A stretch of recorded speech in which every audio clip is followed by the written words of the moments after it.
Pues buenas tardes a todas y muchas gracias por acompañarnos a este webinar sobre economía conductual y perspectiva de género. En nombre de la asociación, queremos daros la bienvenida y agradeceros especialmente el interés por una temática cada vez más relevante en el sector público y en el diseño de políticas públicas más eficaces y equitativas.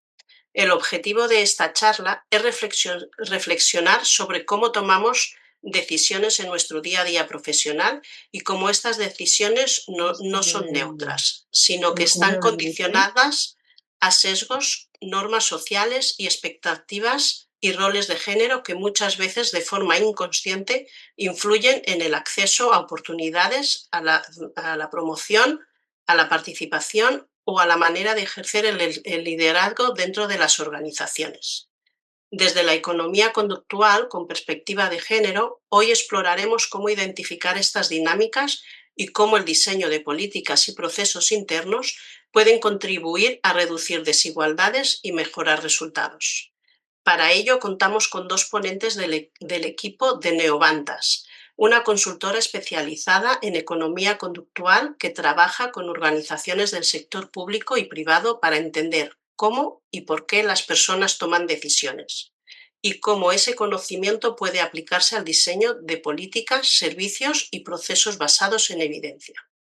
Por un lado, nos acompaña Alba Boluda, consultora senior especializada en economía conductual en Neovantas. Es economista, politóloga, formada en la Universidad de Edimburgo y cuenta con un máster en Ciencias del Comportamiento por la London School of Economics.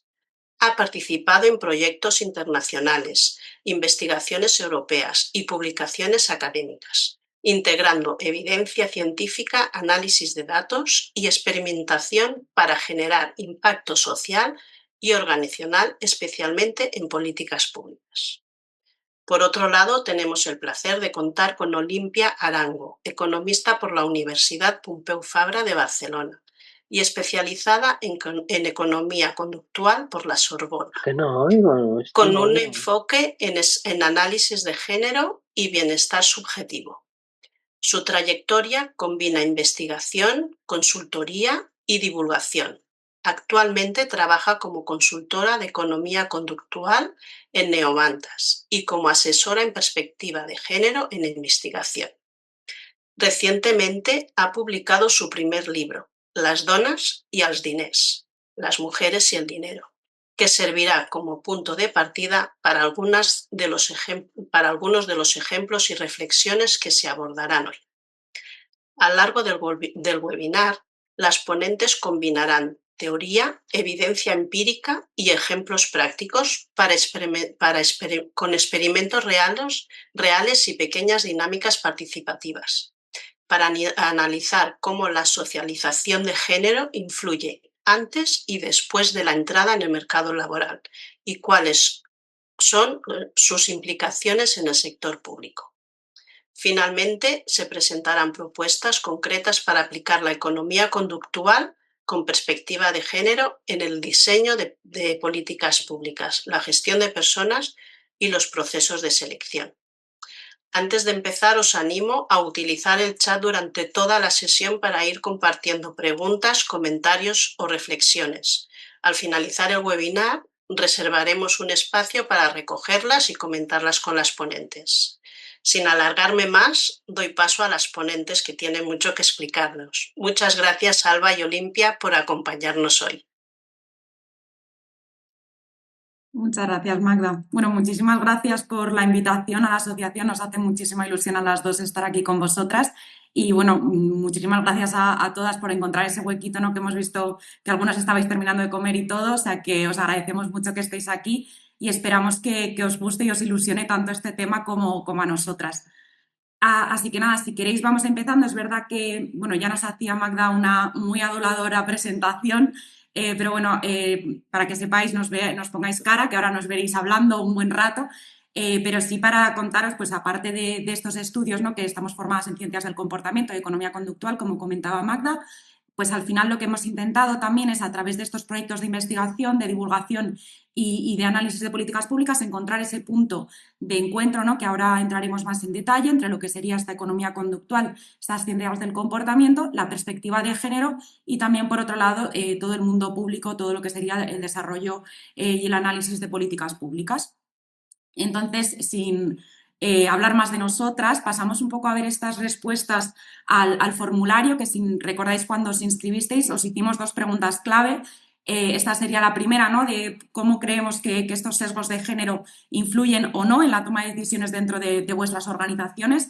Y aquí nos ha sorprendido bastante el resultado, ¿no? Vemos una clara división entre ese 44%, ¿no? Que cree que afecta bastante, y luego los restantes que a lo mejor estamos un poco más, pues no lo tenemos tan claro, o a lo mejor consideramos que o no influye en ningún momento o que lo hace muy poco, ¿no? Así que sí que reflexionar y tener en cuenta vuestras primeras respuestas para ver si cambia, ¿no? Después de este webinar y lo que os vamos a contar Olimpia y yo, porque es verdad que seguro que vais a reflexionar cuanto menos, ¿no? Y lo mismo con esta segunda pregunta, porque también os preguntábamos acerca de cuando una persona nos da unas instrucciones claras o directas, qué genera o no, qué confianza puede llegar a despertar en nosotras. Y aquí de nuevo vemos, pues el 65% nos decantamos más por ese estilo más empático, y luego vemos también algo más mixto, ¿no? Del 29%, y poca gente que elige ese estilo más firme, ¿no? Sí que aquí la pregunta que queremos que tengáis siempre en cuenta es, oye, ¿qué pasaría si le hiciéramos esta pregunta a hombres? Y sobre todo también, ¿qué pasaría si a la hora de haceros estas preguntas hubiéramos, a la hora de preguntaros si estas instrucciones claras o directas, si vienen de una mujer o de un hombre, pensando también en vuestra situación personal, si creéis que cambiaría vuestra respuesta, ¿no? O si lo veríais de otra forma si hubiéramos indicado específicamente el género, ¿no? Al final, de esto se trata este webinar, ¿no? De invitaros a reflexionar sobre este tipo de preguntas y a contaros también esa evidencia empírica y qué nos dice sobre cómo percibimos este tipo de disyuntivas, ¿no? Así que nada, para contaros un poco, para que veáis cuál va a ser la estructura de este webinar, empezaremos dándoos una breve introducción a la economía conductual, sin ser muy pesadas con la teoría, lo intentaremos, que podríamos tener un webinar solo de esto, pero sí queremos que tengáis un poquito esa primera visión de lo que es este ámbito, ¿no? Y cómo trabajamos desde Neovantas en este área. Luego tendríamos la segunda parte, ¿no? Que nos enfocaremos más en cómo se junta esta economía conductual con la perspectiva de género, y ya cerraremos con esas áreas más de aplicación, ¿no? Para hacer también una reflexión conjunta con vosotros de pues, cómo podemos aplicar esta economía conductual con perspectiva de género en nuestro día a día, ¿vale? Así que damos comienzo a esta primera parte, ¿vale? ¿Qué es esto de la economía conductual de lo que estamos hablando? Aquí sí que queríamos simplemente daros primero unas pinceladas, ¿no? de cómo ha ido desarrollándose este mundo, ¿no? Nosotras, bueno, somos las dos economistas, y realmente esto de la economía conductual surge de cómo, pues esa economía clásica, ¿no? Que al final lo que decía es que todos somos racionales. Hablaban sobre todo también del hombre racional, ¿no? Ese hombre que busca maximizar su bienestar, ¿no? Que es lo único que piensa de una forma lógica, que es capaz de tener en cuenta toda la información y tomar las mejores decisiones. Al final, todos los modelos económicos que utilizamos incluso hoy en día están basados y tienen como precepto este homo economicus, ¿no? Este hombre que es racional completamente. Y lo que pasa, y un poco de donde surge la economía conductual, es cuando ya a raíz de los estudios de Herbert Simon en los años 50 aproximadamente, empieza a hablar de la idea de la racionalidad limitada, ¿no? ¿Y esto qué es? Pues es pues este Homer Simpson que todos tenemos dentro, ¿no? Este homo irrationalis, que al final lo que nos dice es, oye, esta persona completamente racional no existe. Esta persona al final está en un contexto, ¿no? Que le va a cambiar, pues depende de si está lloviendo o no, nuestras emociones van a cambiar, ¿no? Hay diferentes aspectos que nos van a cambiar, y esto es lo que llamamos estos sesgos o heurísticas, que son palabras que a lo mejor os suenan y habéis escuchado. Pues al final el mundo de la economía conductual se dedica a estudiarlas, ¿no? A ver cómo tomamos decisiones y cómo nuestro contexto nos afecta. Eso sí, añadimos aquí este último elemento, ¿no? El de homo rationalis, que es como la nueva forma con la que se está viendo nuestra forma de tomar decisiones, que lo que viene a decir es, sí, vale, no somos ese homo economicus, no tomamos las mejores decisiones, pero tampoco quiere decir que somos irracionales, ¿no? Al final, la racionalidad tiene un componente evolutivo muy importante, ¿no? Por eso hablamos ahora de esa racionalidad ecológica y evolutiva, porque pues al final, si tuviéramos que tener en cuenta todos los factores, analizarlos todos en detalle para absolutamente todas las decisiones de nuestra vida, pues nos volveríamos locos. Entonces, sí que integramos, ¿no?, mucho este estudio evolutivo de cómo tomamos las decisiones y así es como logramos entender, pues a través de esta investigación científica, ¿no?, todas esas tendencias, todos esos factores cognitivos, emocionales, humanos, sociales, culturales, ¿no?, porque también nos afecta mucho la cultura, para entender cómo tomamos las decisiones realmente, ¿no? No cómo nos gustaría que este Homo economicus tomara las decisiones, sino cómo las llevamos a cabo. Y a través de entender estas decisiones, pues podemos diseñar mejor los contextos en los que estas decisiones se toman. Así que esto es un resumen muy resumido, así que quien quiera más información sobre economía conductual lo compartiremos encantada. Así que queríamos pues, presentaros algunos de los principales exponentes. Tenemos aquí en primer lugar a Daniel Kahneman, que para nosotras es pues nuestro gurú, ¿no?, quien ha afianzado todo lo que sería la economía conductual.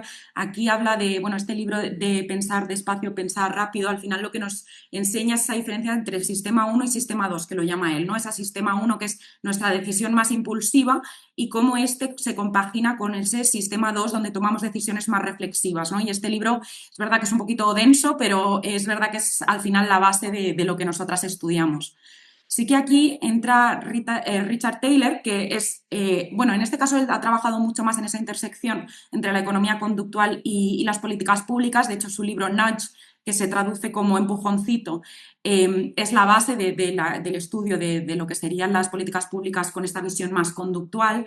Y al final él estudiaba mucho el tema de los contextos, ¿no?, de cómo nuestros contextos nos van influyendo. Y como veis aquí hay algunas imágenes, ¿no?, de cómo podemos diseñar esos entornos físicos para llevarnos a tomar diferentes decisiones, ¿no? Y de hecho aquí siempre está el caso que contamos de pusieron una mosca en el urinario del aeropuerto de Ámsterdam para que los hombres mearan donde debían, y ahí pues vieron que simplemente con hacer algo tan estúpido, que una persona racional, ¿no?, que como comentábamos, una persona que realmente toma decisiones, pues no debería influirle, ¿no? Pero al final somos humanos y es algo que sí que nos afecta a la hora de tomar decisiones. Y como no podría ser de otra manera, os traemos también a grandes mujeres dentro de la economía conductual. Katie Milkman trabaja en la Universidad de Pensilvania y aparte de tener un podcast muy recomendable que se llama Choiceology, aparte ha trabajado mucho en lo que sería ese cambio de comportamiento, de cómo podemos ayudar a la gente a tomar mejores decisiones, cómo ponernos a lo mejor, como lo tenemos reciente, cómo podemos ponernos mejores pues, metas para el nuevo año, ¿no?, y cómo llegar a cumplirlas, ¿no? Y se ha dedicado mucho a diseñar intervenciones conductuales en este ámbito. Y ya por último cerramos con alguien que además Olimpia adora, ¿no?, que sería Iris Bonet, que ha hecho mucho trabajo en esta, de nuevo, intersección entre economía conductual y en este caso la perspectiva de género, ¿no? Tiene unos libros maravillosos que os recomendamos encarecidamente además, porque sí que ha trabajado Perdón, mucho. Palma, pero recomendamos tanto que por mi cumpleaños Salva me regaló el de la derecha de todos, el de Make Work Fair. O sea, ese es el nivel de recomendación del libro hoy. Exactamente, sí, sí. No, la verdad que es una mujer que ha trabajado muchísimo en cómo diseñar de nuevo estos contextos para hacer que los entornos sean más equitativos por diseño, ¿no? Al final hablamos de cómo cambiar la forma en la que en los contextos en los que nos encontramos para que sin ningún esfuerzo cognitivo, ¿no?, podamos tomar mejores decisiones y que en este caso pues, nos lleven a unas situaciones más igualitarias entre mujeres y hombres, ¿no? Y sí que, bueno, aquí os dejamos algunos premios Nobel, ¿no?, para que también veáis que esto no es algo que nos hayamos inventado Olimpia y yo y que nos dé por de repente hablar de esto, sino que está fundamentado en personas que han trabajado mucho en la investigación de cómo estos fenómenos se trasladan a la realidad, ¿no? No es solo en la teoría, sino que además tenemos trabajos, pues, por ejemplo, de Robert Shiller, ¿no?, que estudió mucho las decisiones no racionales que se daban durante pues, las crisis, ¿no?, las crisis financieras. Entonces, al final, esto es algo que se ha estudiado tanto a nivel teórico como también a nivel práctico. Justo. Y con esta súper introducción que nos ha dicho Alba, veréis que la idea del webinar es que sea un poco dinámico, aunque estemos en casa, entonces vamos intercambiando lo que vamos diciendo. Pero la idea es entender un poco, vale, ya entendemos lo que ha comentado Alba, ¿no? Que 100% racionales no somos, que hay un impacto de las emociones, de nuestro contexto, en cómo como personas nosotros tomamos decisiones. Hasta aquí, esta es la base para empezar a montar este modelo y esta idea de intersección entre economía conductual, políticas públicas y perspectiva de género, que es un poco porque estamos hoy aquí, ¿no? Entonces vamos a empezar a explicar estas tres patas que son principales y sobre todo cómo se relacionan entre ellas. Entonces, tenemos la economía conductual, que es lo que nos ha dicho Alba, ¿no? Un poco para sentar esta base de, oye, estamos estudiando la toma de decisiones, tenemos en cuenta los mecanismos individuales y sociales que explican nuestros incentivos, las motivaciones, las percepciones, y ahora veremos cómo esto puede ir interseccionando, pues puede ir relacionándose con cómo percibimos hombres, cómo percibimos mujeres, qué implica el contexto para cada uno de nosotros, qué implica el contexto para el género, pero también para el diseño de políticas públicas, porque al final hay varios pasos. Aquí tendríamos un paso de economía conductual, de entender cómo nosotros tomamos decisiones, y luego tenemos el paso de vamos a aplicarle perspectiva de género a esta economía conductual, y a partir de ahí, cómo desde las políticas públicas podemos entender esta toma de decisiones que puede ser distinta por parte de hombres y mujeres, y a partir de ahí aplicar esa economía conductual con perspectiva de género. Pero bueno, no me adelanto, tenemos la economía conductual, ¿no? Pasamos al segundo tiempo, como si fuesen tres grandes bloques que son tres tiempos distintos, si queremos entenderlo de esta manera. Tenemos las políticas públicas, que al final entendemos que son decisiones y acciones por parte de instituciones públicas y gubernamentales de distinto grado a nivel regional y territorial, que tienen como objetivo incrementar y mejorar el bienestar tanto físico como emocional, como social. Hay distintos tipos de bienestares en este sentido. Por ejemplo, cuando hablamos desde la economía conductual, lo ha mencionado al principio Magda, pero hay una parte que se centra mucho en el subjective well-being, se dice en inglés, es el bienestar subjetivo, en la felicidad, en cómo nos afectan de maneras distintas distintos procesos, tanto a hombres como a mujeres, pero a las personas en general, y cómo esto impacta en nuestra salud mental y en nuestro bienestar, no simplemente físico, pero también psicológico en este sentido. Entonces sabemos que al fin, en el fondo, el objetivo de una política pública es mejorar ese bienestar o del conjunto de la población o de un subgrupo poblacional en este sentido. Entonces empezaríamos a generar esta interacción entre economía conductual, que es esta toma de decisiones, con esas políticas públicas, es decir, oye, behavioral public policy se llama en inglés, es decir, políticas públicas conductuales, que entienden muy bien qué impacto puede tener una política pública que busca mejorar una decisión. Por ejemplo, que cogemos más el transporte público. Si facilitamos el acceso a la información sobre el transporte público, si facilitamos las rutas, si tenemos en cuenta qué rutas, por ejemplo, son más frecuentes en ciertos entornos, pues ahí podría haber una política pública con perspectiva conductual. Y ahora vamos a añadir esa tercera pata, digamos, que es la perspectiva de género. Porque claro, hemos hablado de economía conductual, de contexto, y hay un punto muy relevante en el mundo de la psicología y en el mundo de la sociología, que es entender que no todas las personas nos afectan las cosas de la misma manera.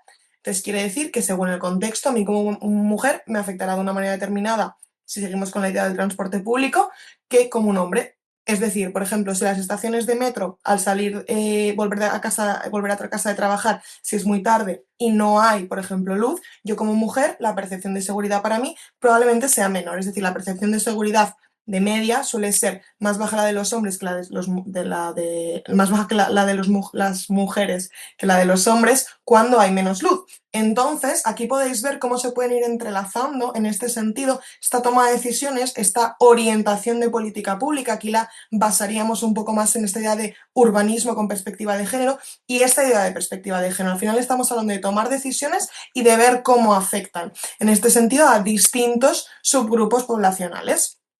Entonces, en el fondo, la perspectiva de género, ¿qué nos dice? Hombre, vamos a incorporar a estos modelos de análisis que nosotros tenemos, que comentaba Alba al principio, de cualquier tipo de área, ¿eh? No tiene por qué ser simplemente economía o psicología. Hablamos de medicina, hablamos de historia, hablamos de economía. Esta idea de perspectiva de género, ¿qué quiere decir? Entender que existen a nivel histórico, por una cuestión de estructura social, unas desigualdades de género y que esto se explica mediante un contexto y de alguna manera nos están explicando que existen brechas. Estamos hablando de la brecha salarial de género, estamos hablando de diferencias entre la aversión, por ejemplo, a la pérdida que tienen hombres y mujeres, o cómo de competitiva se puede mostrar una mujer en un entorno laboral versus un hombre y qué implicaciones a nivel de juicio tiene esto, cómo impacta, por ejemplo, el grado de negociación, no necesariamente de salario, sino estamos hablando de tareas, estamos hablando de puestos, estamos hablando de tipo de actividades o de visibilización que quieres tener tú como mujer, y qué impacto puede tener distinto si el sujeto es un hombre o el sujeto es una mujer. O también vamos a hablar de contexto, que es lo que ha mencionado antes Alba. Ostras, ¿cómo afecta que un contexto de una organización, por ejemplo, dentro de vuestros propios trabajos, un contexto sea más laxo con las normas de género, que esto quiere decir que no impactan tanto, que no es tan tradicional?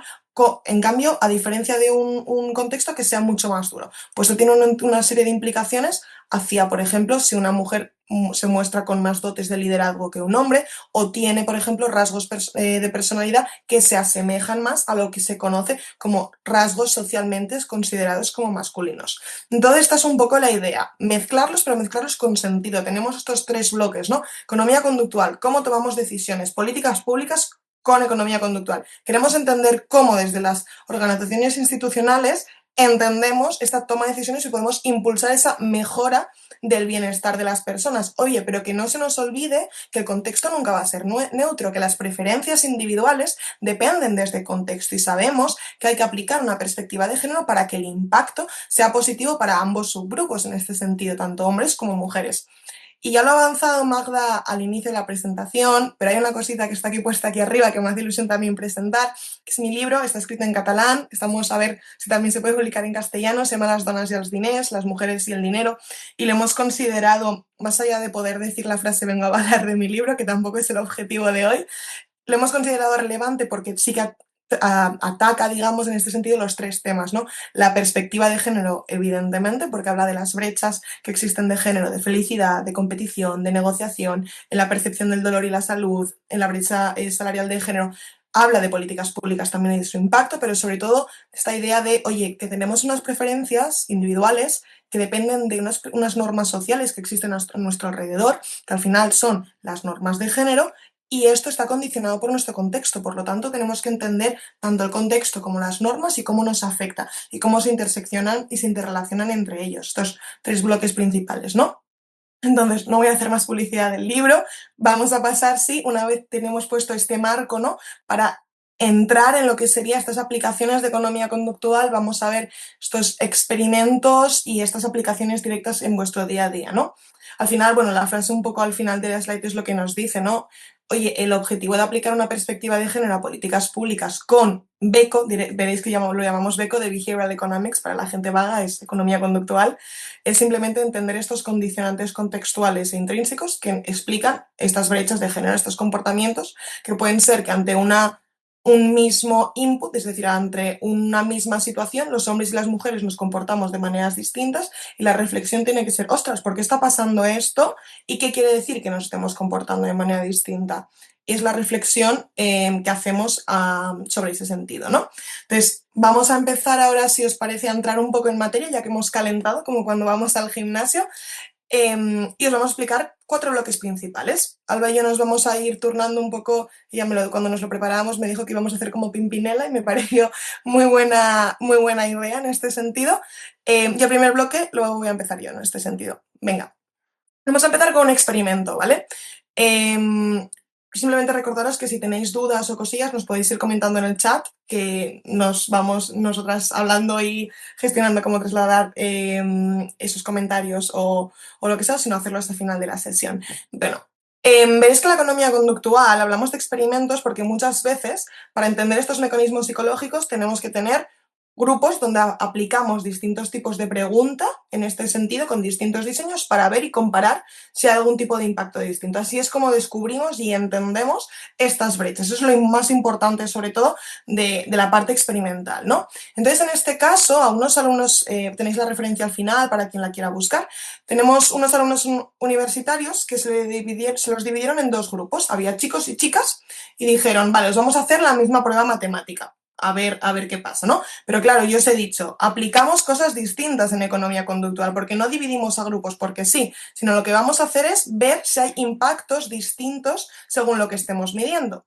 Y para cada uno de los grupos hicieron esto. En el grupo 1, recordamos que en los dos había chicos y chicas, ¿eh? La prueba se describió como una que no producía diferencias de género. Es decir, que te pongo una prueba matemática, tú como alumno me las haces y listo. No había ningún marcador de que había una implicación de género. En cambio, en el grupo 2, la prueba se describió como que sí producía diferencias de género. De hecho, generaron una frase, pusieron una frase que hacía referencia a que las chicas, había veces que no se le daban tan bien responder a estas preguntas, que fallaban más que los chicos. Entonces, claro, los investigadores podéis imaginar qué querían descubrir aquí. Si estamos señalizando que hay un impacto de género, a ver qué pasa en las pruebas, porque os recuerdo que esto a nivel estadístico está muy bien hecho, es decir, los grupos tenían las mismas notas de media, es decir, estaba todo controlado para que no hubiese otra explicación posible de que simplemente teníamos a los buenos alumnos en el primero y a los quizás no tan malos no tan buenos en el segundo, ¿no? Entonces, la pregunta un poco de este experimento es, ¿vale? ¿En qué grupo había menos pruebas incorrectas hechas por mujeres? Y la respuesta es que en el grupo 1, en el grupo que no se señalizaba ningún prejuicio de desigualdad. Es decir, si nuestro entorno no nos está indicando que nosotras como mujeres, en este caso las alumnas, iban a hacer algo mal, las alumnas lo hacían bien. Una reflexión interesante, porque esto no solo se aplica, y es lo más chulo de la economía conductual, que te puede venir alguien a explicarte un experimento en un laboratorio en una universidad, pero luego podemos nosotros hacer una reflexión y decir, vale, ¿dónde se va a aplicar más esto? Porque si yo estoy en un entorno en el que me están diciendo que como mujer no se me dan bien las matemáticas, puede ser que quizás escoja cierto tipo de sectores laborales, cierto tipo de entornos en los que igual no hay tantas matemáticas, pero simplemente porque ya tengo algún tipo de aversión yo respecto a esto. Esta es un poco la idea de lo que queremos contar, ¿no? Vemos esta idea del resultado del experimento, de si les decimos a las chicas que igual lo hacen mal, pues hay un porcentaje más alto que lo va a hacer mal. ¿Y esto cómo se llama? ¿Qué explicación desde la psicología, desde la economía conductual se da? La amenaza del estereotipo. En inglés, este resultado se llama stereotype threat, y lo que nos dice es que a menudo se activa esta amenaza, esto más que tiene un carácter muy evolutivo en este sentido, se puede activar este estereotipo social, esta idea de que las mujeres no estamos bien alineadas o no se nos dan tan bien la parte de los números, que es simplemente una idea social, un estereotipo asociado a una cuestión histórica. Pues esto se puede activar y tiene un impacto en nosotros, en cómo nosotros respondemos en este caso a un examen, a una prueba matemática. Está muy bien el experimento, es muy interesante, hasta cierto punto nos preocupa un poco sus resultados, pero vamos a pensar, vale, lo que os he dicho antes, no tenemos simplemente un experimento y está bien y punto, sino cómo esto se puede materializar en vuestro entorno, en este sentido, en el mundo laboral. Vamos a hacer una reflexión. Pues lo primero que encontramos es la idea de segregación horizontal.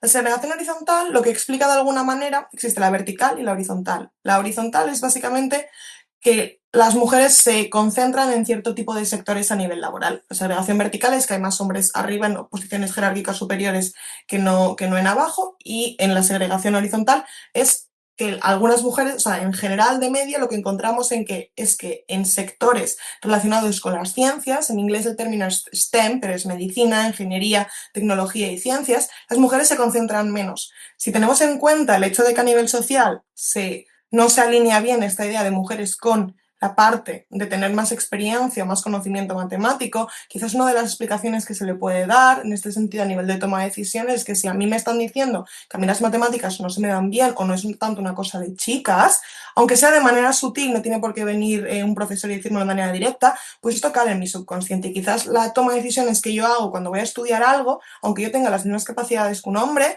va a ser pues centrarme en otro tipo de estudios, que no es tan mal y esta preferencia está bien, pero entendamos que no es neutra, que no cae del cielo, sino que está limitada y condicionada contextualmente en este sentido. Venga, ¿qué más encontramos?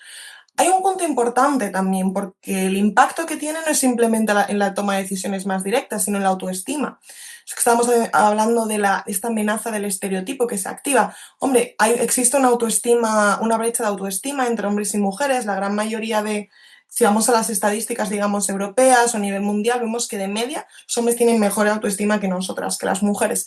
Y esto, claro, tiene mucho impacto a la hora de el tipo de roles o tareas que nosotros queremos asumir.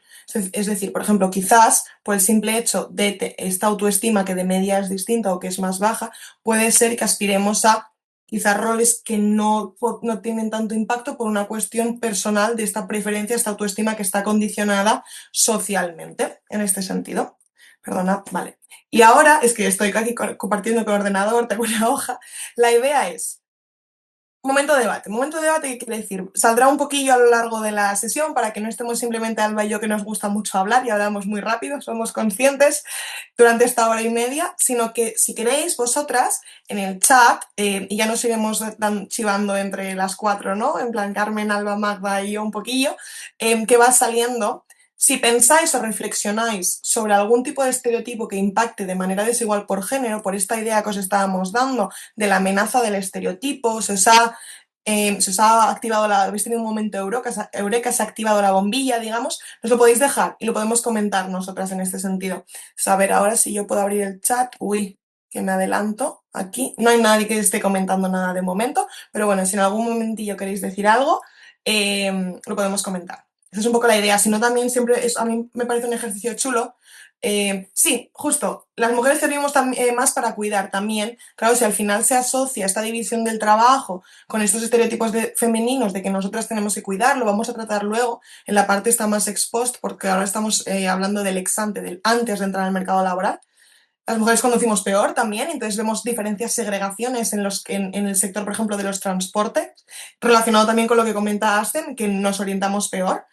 Las mujeres somos malas conductoras, igual os lo han dicho mucho esto, madre mía, en plan, este estereotipo es muy, muy, muy fuerte. Los cuerpos de seguridad y la representación de las mujeres, claro, se asocia esta idea de fuerza en este sentido con lo masculino y por lo tanto las mujeres, pues hay ya esta barrera de entrada un poco a nivel psicológico, ¿no? Pues tenemos un par de momentos de debate y esta es un poco la idea que vosotras realmente, si lo queréis escribir por el chat, perfecto, porque así lo podemos comentar nosotras, pero también si os queréis apuntar la pregunta, a mí siempre me parece un ejercicio chulo que cuando hemos tenido oportunidad, Alba y yo, de hacer clases en universidades o formaciones, dejamos de, oye, para que cale, ¿no? Que quede ese pozo de reflexión de intentar ponernos las gafas conductuales, pero también las gafas lilas, ¿no? Con perspectiva de género en este sentido.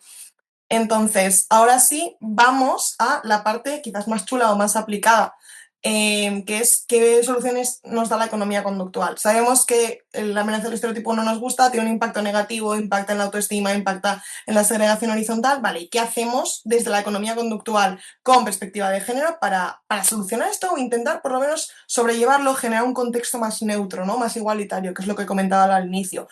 La primera solución sería reducir estas fronteras intergrupales. Es decir, animar a participantes cuando estamos en una reunión, por ejemplo, cuando estamos en un grupo de trabajo, a pensar en las características comunes entre los géneros, no buscar las divisiones. Esto reduce diferencias percibidas entre hombres y mujeres. Asumir la percepción de diferencias hace que se reduzca la saliencia, es decir, que se genere, que impacte esta idea de la amenaza del estereotipo.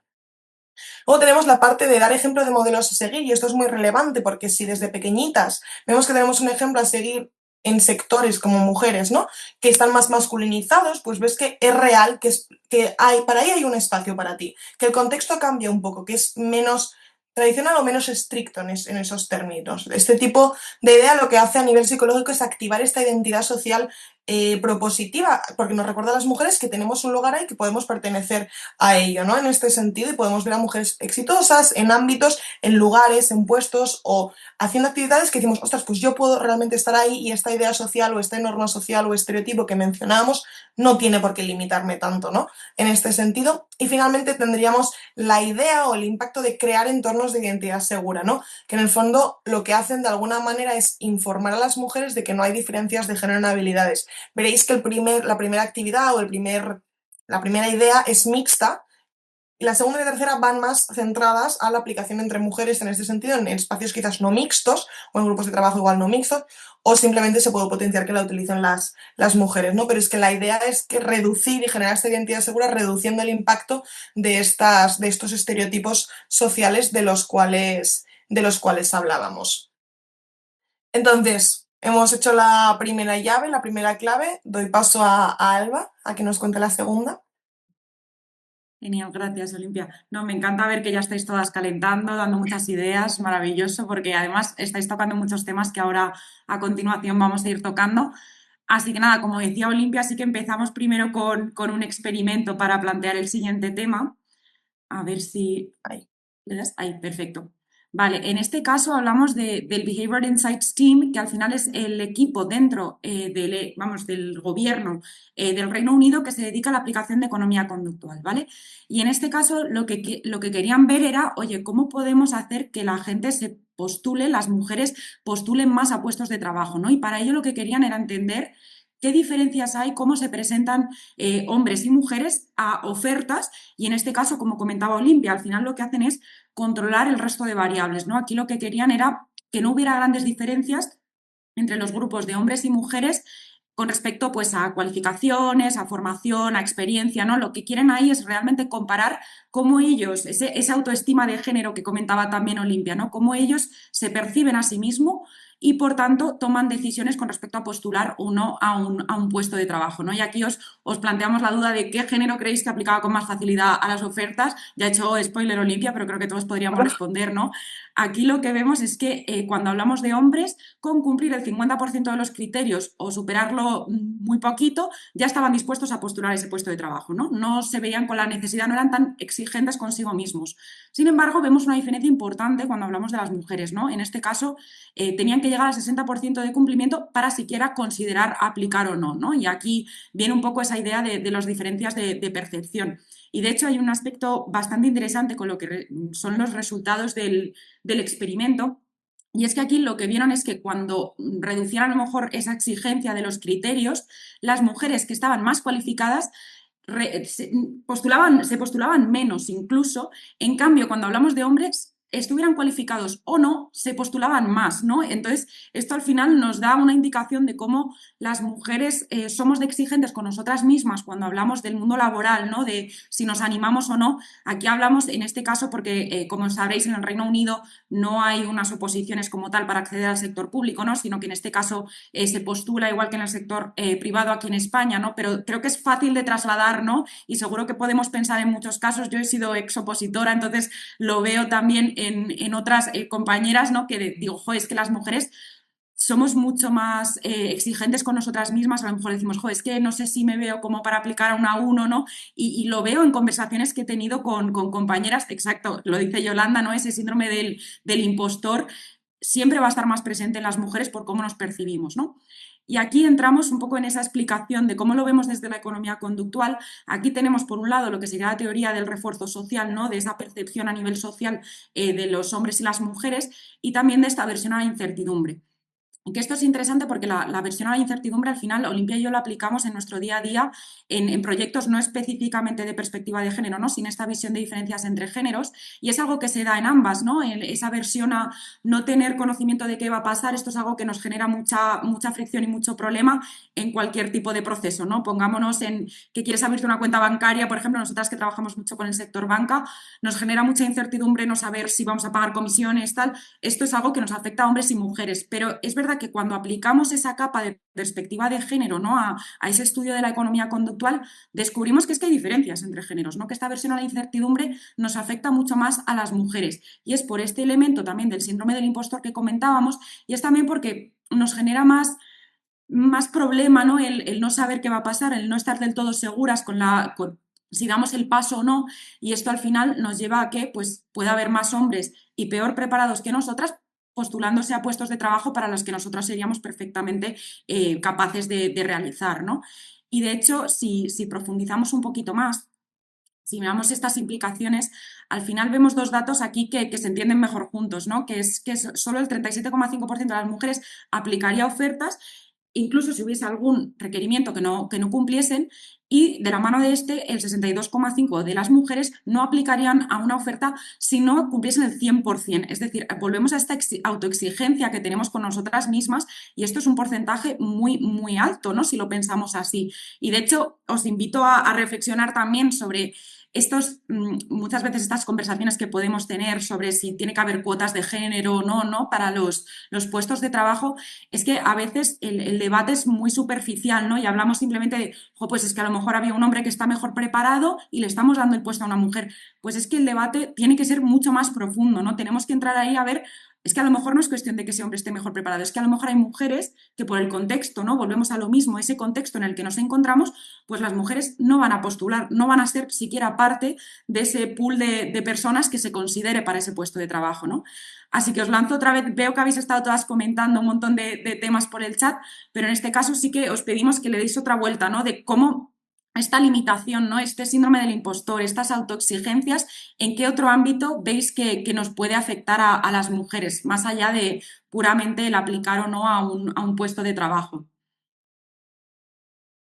Muy buena reflexión, Isabel, exactamente, nos exigen más, ¿no? Y ahora entraremos en más detalle en ese tema. También habéis tocado mucho en la mujer líder, ¿no? Y en cómo se la juzga diferente, también entraremos en más detalle ahora más adelante.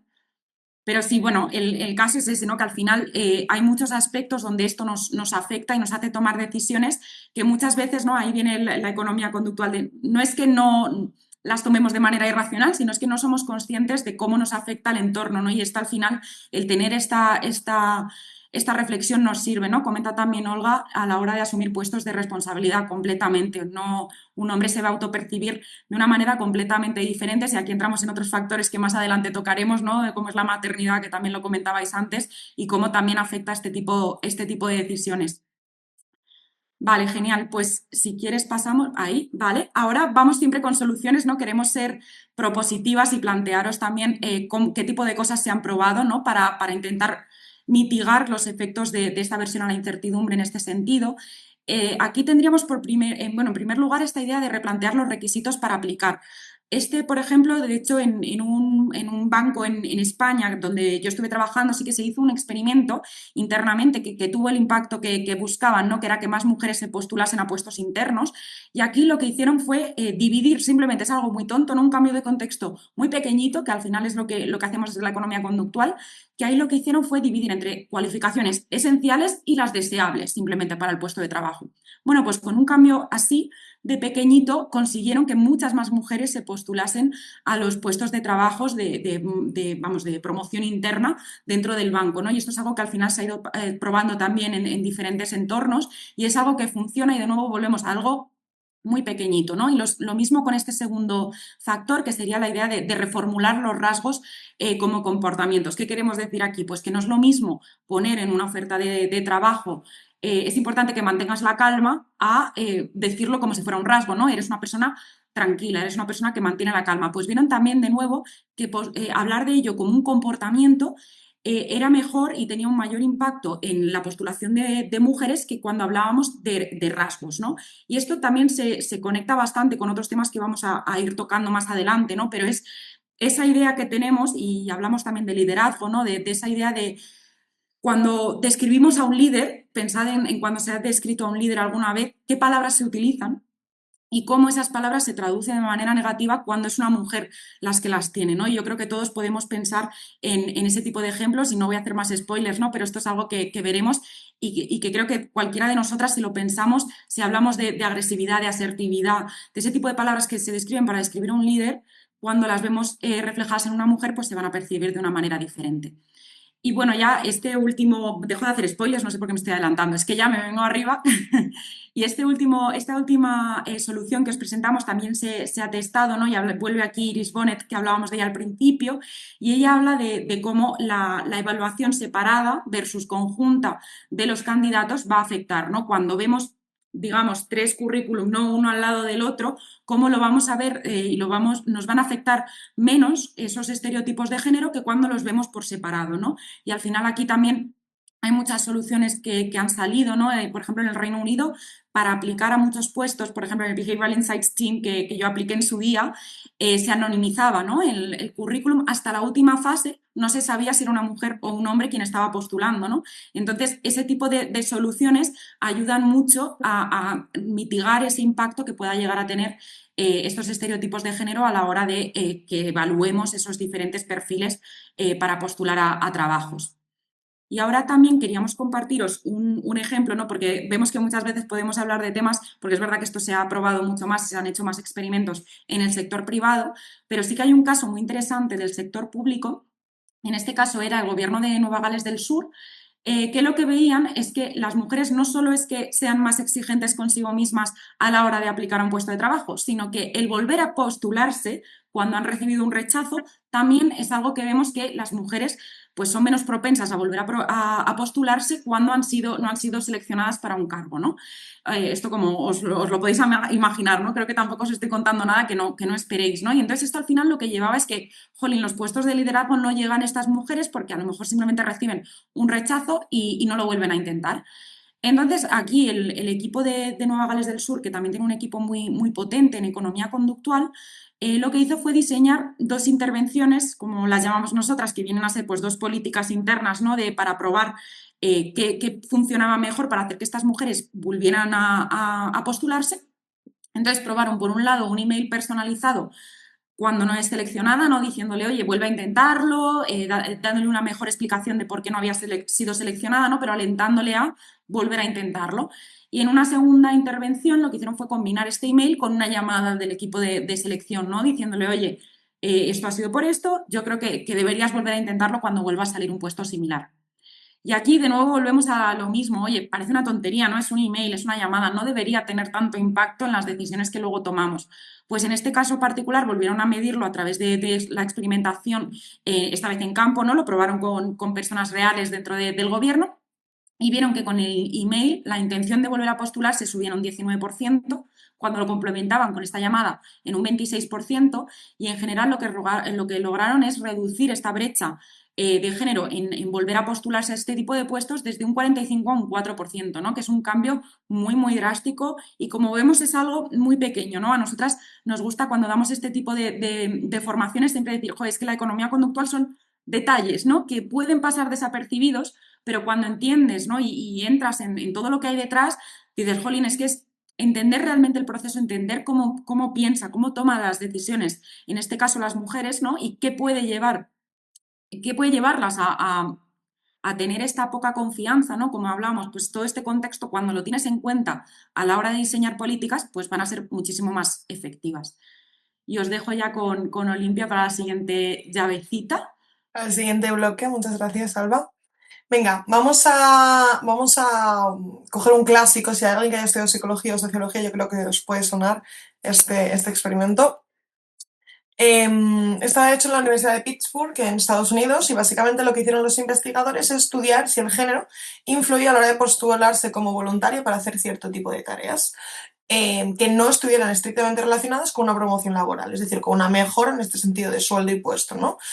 En este sentido, estas tareas, es importante este dato, se describían como poco deseables, es decir, que no les acababan este sentido de incentivar de manera positiva, ¿no? Entonces la pregunta un poco y la reflexión es, oye, ¿creéis que hubo una diferencia entre la actitud de hombres y mujeres a la hora de presentarse? Yo creo que ya os podéis imaginar un poco por dónde van los tiros, veo gente, algunos de vosotros asintiendo. Pues bueno, la respuesta es un poco más de lo mismo, pero no pasa nada porque hay que tener una actitud propositiva ante esto con la economía conductual. En este caso, las mujeres estaban un 50% más dispuestas a aceptar este tipo de tareas que estaban descritas como no deseadas en el momento en que nadie más las asumía en comparación a los hombres. Un punto interesante también el momento en que se ve que nadie las está asumiendo y que una mujer hace ese paso y dice, vale, pues me las voy a quedar yo, ¿no? Un poco con esa idea que comentábamos antes de cuidar o hacerse cargo. Entonces, ¿cómo se explica eso? ¿Qué hay aquí un poco detrás de todo ello? Básicamente hablamos de la división de tareas por socialización de género. Es decir, ¿qué impacto tiene socializar como hombre o socializar como mujer en el tipo de tareas que tú asumes en tu día a día, en tu entorno laboral, en casa también, con tus amigos? Porque al final el género es una esfera que lo empapa todo. Evidentemente, por lo tanto lo podemos ver aplicado en muchos sentidos, pero hoy vamos a hablar del mundo laboral. Entonces, en este caso, lo que nos explica esta división de tareas por socialización es que nosotras, las mujeres, solemos asumir en entornos sobre todo laborales tareas que no necesariamente son necesarias, o sea, tareas que son necesarias, perdón, para el buen funcionamiento de una institución, y ahora voy a aterrizarlo de manera muy simple. Pensad en una reunión con cargos que tengan el mismo puesto, que sean hombres y mujeres, y quienes suelen asumir el hecho de enviar los mails, hacer las convocatorias por Teams, tomar acta, tener las preguntas en mente y los próximos pasos, y quién acaba hablando más tiempo y tomando las decisiones finales, debatiendo más tiempo sobre esas ideas. Creo que es una manera muy sencilla y muy fácil y muy tangible de realmente ver esta división por tareas de socialización. Es decir, las mujeres solemos asumir estas tareas que son necesarias y, repito, son realmente necesarias, porque si yo no envío el correo y yo no convoco el Teams, no hay reunión y no hay toma de decisiones en este sentido. Pero sí que es cierto que no tienen esa visibilidad que tienen otro tipo de tareas de estar hablando y explayándote tranquilamente en una reunión y tomando una decisión final, ¿no? Las dos son necesarias, unas tienen más visibilidad que otras, ¿no? Y es relevante el hecho de que haya un impacto según la socialización de género por quién asume esas tareas y quién no las asume, ¿no? Entonces, ¿qué implica realmente esto que hemos visto, esta división de tareas por socialización de género? Pues que nosotras las mujeres recibimos más solicitudes que los hombres para realizar este tipo de tareas que implican baja probabilidad de promoción en un entorno laboral o que quizás luego nos dan menos puntos cuando queremos aplicar a ciertos sitios. Yo recuerdo ciertas profesoras que tuve en la universidad que decían, ostras, es que cuando vas a las tutoras de grado, que simplemente es una cuestión que hacemos de manera voluntaria, la gran mayoría son mujeres. Luego vas a otro tipo de órganos de representación y que quizás sí que tienen más puntos para aplicar a ciertos otros puestos dentro de la propia academia y sí que hay más representación equitativa, ¿no? Y eso es un dato relevante para reflexionar que tiene relación con lo que comentábamos, ¿no?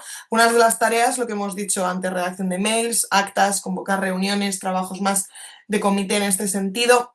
Y el dato relevante de estos resultados también es que nosotras, las mujeres, no solo reciben más solicitudes de este tipo de tareas, sino que las aceptan. Porque el tema está, si yo las recibiese y no las aceptase, no habría brecha. Por lo tanto, hasta aquí estaríamos en este sentido, pero la reflexión interesante es, ostras, que las vamos a aceptar, y si encima nos están incentivando de alguna manera, nos llegan más a nosotros porque se asocia que las mujeres asumen este tipo de tareas, es como el pez que se le muerde la cola. Si yo las acepto, pero encima se asocia que yo las acepto porque las estoy aceptando, entramos en un bucle donde se ve claramente esta brecha, ¿no?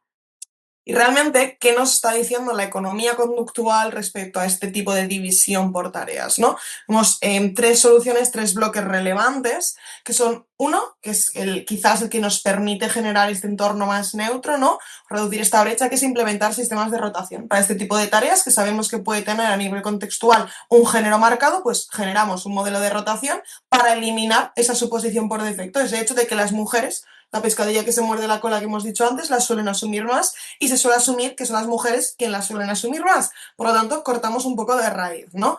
Por otro lado, tenemos la parte de revalorizar las tareas administrativas, porque lo que hemos dicho antes, ¿no? La solución 2, la solución 2 y 3 van un poco de la mano y esta idea de que, ostras, que no son tan visibles, son necesarias, pero no les damos tanto peso o tanta relevancia, porque no son aquellas que nos dan puntos para cierto tipo de promoción o postular a ciertos lugares, ¿no? Pues vamos a darle la visión y el impacto y el peso que realmente tienen, ¿no? Revalorizando estas tareas administrativas con una reclasificación de este trabajo porque es relevante para el cuidado organizacional y para que se desarrolle la actividad propia de la organización y hacerlas visibles, sobre todo por el tiempo que consumen, porque suele ir de la mano el hecho de que tomar una decisión o tener una discusión en una reunión quizás puede ser algo que es más visible pero es más corto, pero en cambio tomar el acta, ver que todo está bien, que está montado a la mesa, reservar la sala, etcétera, etcétera, son tareas, son administrativas pero consumen tiempo y ese tiempo se te está quitando de hacer otras cosas, por lo tanto tiene un doble impacto y te puede penalizar de doble manera a la hora de optar a ciertos ascensos o tú literalmente postular a otros puestos, ¿no? Vamos a pasar a la cuarta, perdón, si os parece. Olimpia, antes de pasar, se ha generado un debate bastante interesante en los comentarios. Perdón. Sí que me quedo. No, al final creo que en esto, creo que todas las dos sabíamos que esta era la parte con la que más íbamos a conectar, ¿no? Porque nos pasa a todas y de esto que alguien te dice y lo haces automáticamente y lo dices, joder, ¿por qué lo he hecho yo? O sea, dice, porque no llega un momento que nos hemos integrado de tal manera en la forma en la que somos y exactamente nos dicen también pasa en casa, exacto. O sea, al final esto es algo que nos pasa y por eso os poníamos el caso de en el trabajo, ¿no? Pero es algo que nos pasa en todos la vida, ¿no? En general. Entonces sí que ahí te planto la pregunta, te la paso limpia porque Perfecto, sí que dime. hay una observación que ha hecho Rebeca que sí que ella nos dice, esto lo sabemos de hace años, pero la cosa sigue igual, ¿no? ¿Cómo responderías a esto? ¿Qué podemos hacer? La cosa es igual, sí, Rebeca, no te estoy viendo ahora mismo, pero tristemente la desigualdad de género lleva existiendo mucho tiempo. Las tareas invisibles yo creo que se hizo un intento hace años, ¿no? Desde el activismo feminista con perspectiva de género de darles esa visibilidad. Yo creo que las propuestas que se hacen desde la economía conductual, que son muy operativas, que son de bajar a las reuniones y tenerlo en cuenta, son relevantes. Y yo comentándolo con Alba, en este sentido, hay un punto de que estamos hablando mujeres sobre desigualdad de género, pero sí que hay un punto en que nosotros tenemos también agencia y hay que apelar a la agencia de los hombres, porque al final género en este sentido, si es binario, va de dos. Decir, vale, yo voy a intentar no asumir estas tareas, pero tú también dame visibilidad y asúmelas tú. Porque si no, si yo sigo con el modus operandi de hacer asumir, asumir, asumir, y tú me dices, ay, sí, es que qué poco visible, pobrecilla, no vamos a ningún lado. Lo suyo es, por eso hablamos de esta rotación, que es algo como de manera más arbitraria, que regula y genera un contexto más neutro. Entonces yo creo que hay un punto interesante de cómo vincular a las dos partes, ¿no? Para que no sea simplemente una brecha, sino se pueda responder desde los dos bandos, un poco, bueno, más que bandos, desde los dos grupos, que tampoco es una guerra ni mucho menos. Sí, Claro, y de mi hecho ahí respuesta. os animo de hecho a intentar, a mí me ha pasado alguna vez y recibes una cara rara, ¿no? Pero cuando alguien te diga, reserva tú la sala y dices, vale, tú tomas notas, probadlo. 100%, 100%. Probadlo porque quieras o no es lo que dices, Sí, trasladar esa agencia de, vale, yo cubro, ¿no? Porque al final también es algo que están diciendo mucho en comentarios, ¿no? De, es la culpa, el yo no quiero sentir que me escaqueo. No hay que escaquearse, simplemente yo te devuelvo la pelota y aquí jugamos todos, ¿no? Pero es algo que creo que con pequeños cambios así sí que no buscamos ni con la economía conductual os vamos a dar la solución, ojalá, vamos, nada nos gustaría más, pero sí que este tipo de cambios, como comentaba Olimpia, puede tener un gran impacto. Así que nada, ya seguimos, pero es que creo que valía la pena entrar porque estaban aquí, está ardiendo el chat ahora mismo. Vale, genial. Vamos ahora con este último experimento. Por desgracia, nos encantaría tener muchos más, pero en este caso es un experimento muy interesante de la Universidad de Rutgers en Estados Unidos, que lo que quería ver era cómo llegamos a explorar de diferentes formas unos perfiles particulares, ¿no? Querían ver si cómo describíamos en términos competenciales estos perfiles impactaba en cómo los evaluábamos posteriormente. Es decir, aquí daban dos grupos, ¿no? Teníamos dos perfiles, por un lado, unos perfiles más cooperadores, ¿no? Más de habilidades interpersonales, que escuchan más, ¿no? Un poco lo que veíamos en el chat, que se suele relacionar más con la figura de la mujer, ¿no? Más cuidadora, pues estos términos que salían. Y luego tendríamos, por otro lado, ese perfil más competitivo, más ambicioso, más autosuficiente, ¿no? Este tipo de perfil. Y al final, la pregunta que os hago es, oye, ¿cómo creéis que se evaluaron estos diferentes perfiles cuando teníamos perfil 1, teníamos versión masculina, versión femenina, perfil 2 también masculina y femenina, ¿no? Pues para sorpresa de nadie, cuando este perfil 1 eran mujeres quienes lo representaban, su evaluación era un 15% más baja cuando la comparábamos con el mismo perfil de hombres, ¿no?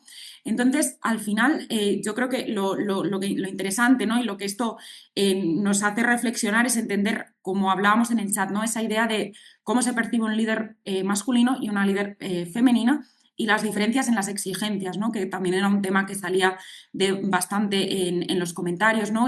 Realmente es esta teoría de la congruencia de género, ¿no? Cuando nosotras se nos relaciona con esta idea de el líder masculino, ¿no? Un líder más agresivo, menos maternal, ¿no? O menos cuidador, como por así decirlo, ¿no? Porque eso es algo que cuando lo vemos reflejado en una mujer nos produce rechazo a todos, ¿no? Esto es algo por cómo hemos socializado a nivel de género, que es algo que nos afecta a todos. Y al final, cuando una mujer muestra estas características que se relacionan con un líder hombre, le penaliza y también le penaliza cuando exime esas características más de mujer, más cooperadora, ¿no? Porque eso no es algo que nosotras relacionemos con un líder, ¿no? Entonces, haga lo que haga, realmente le impacta y tiene un impacto en su capacidad para acceder a este tipo de puestos de trabajo, ¿no? Y es verdad que si pensamos en ejemplos claros, ¿no? Siempre se utiliza el típico de Margaret Thatcher, pero lo hemos visto en muchas figuras líderes, ¿no? Y os animo a reflexionar, ¿no? De qué tipo de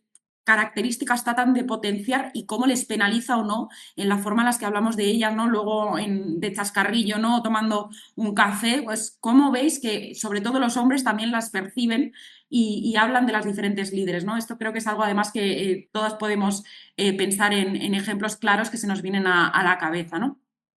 Cuando ya hablamos de qué es lo que implica, ¿no? Y de cómo cómo se traduce esta congruencia esta incongruencia de género en este caso vamos, el liderazgo femenino, pues lo que vemos es que a las mujeres, pues de nuevo, ¿no? Se nos penaliza mucho por exhibir este tipo de comportamientos, ¿no? Incluso, bueno, es que se nos penaliza por ser agresivas, demasiado directas, poco empáticas, egocéntricas, ¿no? Este tipo de cosas que a lo mejor cuando las vemos reflejadas en un hombre es porque es un hombre pues que es muy ambicioso, ¿no? Y además se comentaba también en el chat, ¿no? Esta idea de cómo percibimos, ¿no? los diferentes objetivos que tenemos a la hora de postularnos a ciertos puestos de liderazgo, ¿no? Que un hombre quiere sacar ciertas cosas que una mujer a lo mejor no quiere sacar de este puesto de trabajo, ¿no? Y eso al final también nos afecta a la hora de percibirlo, ¿no? Y estos datos que tenemos aquí también son muy interesantes, ¿no? Que el tema de las interrupciones, ¿no? Ese mansplaining que hablamos muchas veces, ¿no? Pues que resulta que a las mujeres se nos interrumpe un 20% más que a los hombres en el entorno de trabajo. Y yo creo que, de nuevo, esto es algo que es que si lo pensamos, se nos vienen tantos ejemplos a la cabeza de veces que nos ha pasado, que hemos visto que le pasaba a compañeras, ¿no? Esto es algo que ocurre a menudo, ¿no? Y de hecho, cuando lo comentábamos, cuando planteábamos el webinar, ¿no? Que estábamos hablando, sí que salían muchos ejemplos y creo que seguro que os van a venir muchos y que os animamos a reflejarlos en el chat también para verlos nosotras, pero es algo que ocurre de manera recurrente en nuestro día a día, ¿no? Y es verdad que pues al final este estilo de liderazgo que tienen los hombres pues se va a percibir de una manera que no se va a percibir del lado de las mujeres, ¿no? Pero de nuevo, desde este marco más propositivo, que es el que intentamos traer, ¿no? Sí que es algo que intentamos darle mucho peso. Y aquí sí que se han hecho bastantes estudios. De nuevo sale aquí nuestra amiga Iris Bonet, que ha hecho una investigación bastante interesante respecto al elemento de la negociación. Que aquí, de nuevo, como dice Olimpia, sabemos que en el sector público no se negocia salario como tal, pero sí que, si lo pensáis, hay muchos aspectos de vuestro trabajo que vais a tener que negociar, ya sea pues, el trabajo a distancia, ¿no? Opciones de trabajo a distancia, opciones de cambio de horario, ¿no? Ajuste de horario. Hay diferentes elementos que se negocian a la hora de aplicar un trabajo. También entran esas tareas administrativas, ¿no? Que comentaba Olimpia también en el ejemplo anterior. Entonces, aquí lo que nos cuenta, ¿no? y este tipo de intervención que se puede aplicar es simplemente invitemos explícitamente a negociar, ¿no? Lo que sabemos es que cuando se va a negociar, en este caso salarios, ¿no? En el sector privado, el hombre va a tener una predisposición mayor a hacerlo que una mujer, ¿no? Entonces, como sabemos esto, sabemos que existe esta brecha de autoestima de género, sabemos que las mujeres nos exigimos, vamos a ser menos propensas a estar en un contexto de competición, ¿no? Esto Olimpia os lo podría contar en mucho más detalle, lo veréis en uno de sus capítulos del libro, pero realmente como tenemos, nosotras solas nos autoimponemos estas exigencias, pues si explícitamente tú dices, oye, estamos abiertos a que negocies, pues al final se consigue equiparar de alguna forma esa negociación de estos diferentes términos que al final son importantes, ¿no? Tanto para mujeres y para hombres y no queremos crear ese entorno y ese contexto, ¿no? Que ya de por sí genere el impacto que nosotros queremos, ¿no? Que es que más mujeres estén dispuestas a negociar y traten de conseguir lo que quieren en este sentido, ¿no? Luego tenemos aquí un ejemplo que creo que también de nuevo va un poco ligado con esa idea de, oye, tener una figura, ¿no? De referencia, mujeres de referencia, pues aquí os invito a pensar, ¿no? en vuestros entornos de trabajo, en cuántos hay fotos de hombres por todos lados, de hombres en traje, hay puestos. Yo creo que se nos ocurren muchísimos, ¿no? Pero también os diría, oye, ¿cuántas mujeres veis, ¿no? Y esto, de nuevo, volvemos a lo mismo. Es algo que parece una tontería, pero es el contexto en el que estamos, ¿no? Y es el mensaje que se manda, ¿no? Y al final esto es algo que han visto en muchas universidades, ¿no? En Estados Unidos, no recuerdo ahora mismo cuál era, ¿no? Pero que sí que hicieron ese ejercicio porque dijeron, jolín, si es que son todos hombres blancos, aquí hay que hacer un cambio, ¿no? Y entonces sí que vieron que simplemente con cambiar las fotos, pues al final es un mensaje completamente diferente el que estás mandando y un impacto que puedes tener en el contexto en el que las mujeres toman decisiones y también cómo se sienten, ¿no? Ese espacio seguro que comentaba también Olimpia al inicio, cómo podemos generarlo entre todas para que realmente estos entornos de trabajo sean inclusivos para todos, ¿no?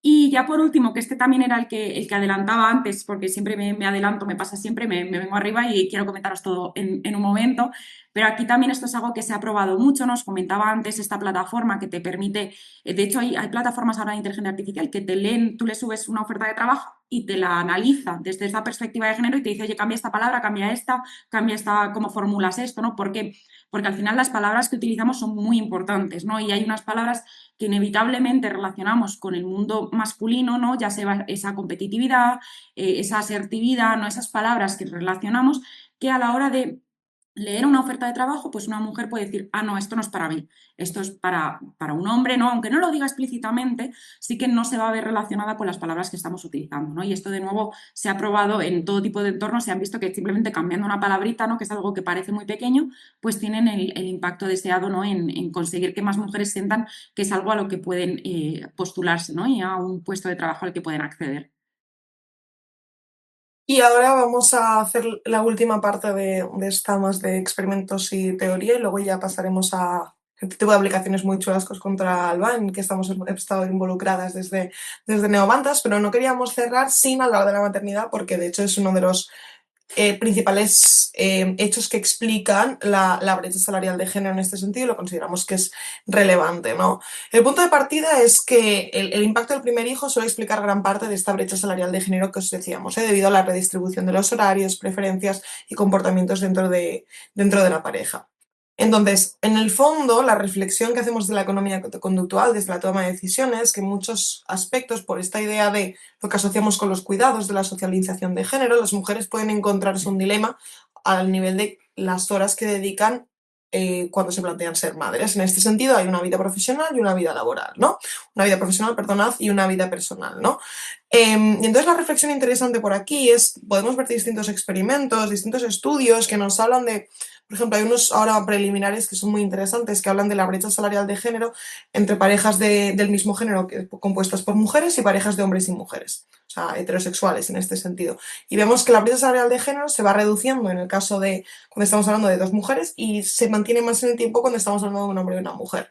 Y en el fondo, de alguna manera, estas ideas, estas estadísticas nos permiten hablar de que hay una brecha de cuidados y que en el fondo estamos hablando de que no es una cuestión innata, sino que hay un tema relacionado con cómo distribuimos el tiempo, cómo distribuimos estas preferencias y qué pasa en esta interacción de la pareja, qué pasa en este dilema de toma de decisiones y cómo las dos partes de la pareja en este sentido deciden, ¿no? No nos da tiempo, es una pena, pero sería súper interesante. Yo os recomiendo leer al Premio Nobel de Economía de 2023, que es Claudia Golding, que ha basado toda su investigación académica, ella es historiadora o economista especializada en historia, en todo el tema relacionado de la maternidad y el impacto dentro del mercado laboral y o sea, yo y Alba estamos fascinadas con su trabajo. Entonces, en este sentido, quedémonos con esta idea, ¿no? Del impacto y este debate, este dilema entre vida profesional y vida personal a la hora de tomar estas decisiones, de los impactos que tiene la maternidad y el cuidado de terceras personas. Momento de debate, si queréis ir dejando alguna idea en el chat, veo que hay muchos mensajes, no sé si hacen referencia a Se te esto. han adelantado, sí, sí, se te han Es que adelantado. sois muy veloces, pero es básicamente esta idea de en qué otras situaciones se da esta brecha de cuidados, ¿no? Oye, cuidar, lo comentaba Yolanda, cuidar de los padres es más agotador y menos gratificante que cuidar de los niños. Cuando hablamos de cuidado de personas mayores también es relevante, de personas dependientes, no estamos hablando solo en este sentido de la maternidad, ¿no? Cuando hablamos de cuidados. Pero bueno, yo os dejo con este momento debate para ir un poco ya acabando, porque es que si no, no nos va a dar tiempo a la parte de preguntas. Yo creo que también es justo que tengamos un espacio donde podamos compartir algunas reflexiones entre todas, que eso siempre ayuda al conocimiento colectivo en este sentido. Estos son los 4 bloques, ¿no? Que hemos visto, ¿no? De la parte de claves de economía conductual con perspectiva de género, los estereotipos, la postulación a los puestos de trabajo, la parte de la división de tareas y luego el tema relacionado con las mujeres y el liderazgo, ¿no? Vamos a pasar a la última parte del webinar en las que básicamente os vamos a hablar de estas áreas de aplicación de la economía conductual con perspectiva de género, para que veáis, aparte de las soluciones que os hemos propuesto desde la economía conductual, que hemos ido comentando al final de cada uno de los bloques, ver cómo se puede desarrollar esta idea de economía conductual con perspectiva de género. Creo que si no me equivoco, ¿quieres explicarlo tú, Alba, en este sentido o quieres que le dé yo como veas? Dale, dale. Vale. Entonces, la principal enseñanza que tenemos, o una de las principales enseñanzas que tenemos derivadas de un resultado relevante, es básicamente que a nosotros los resultados teóricos nos ayudan a conocer estas dinámicas y mecanismos sociales que impactan en nuestro día a día y nos generan estas potenciales desigualdades y brechas que hemos ido comentando y hemos visto a lo largo de la sesión, ¿no? Entonces, la idea es reflexionar sobre qué herramientas nos permiten responder a esta pregunta.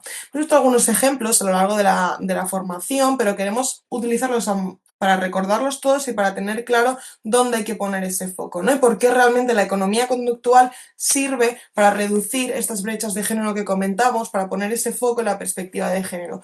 Oye, si estamos hablando de la amenaza del estereotipo y este tema relacionado con la autoestima, con la segregación horizontal, oye, vamos a hablar de potenciar estos espacios seguros generando incentivos conductuales, es decir, por ejemplo, de mentoría, para que las mujeres se vean reflejadas y visibles en estos campos.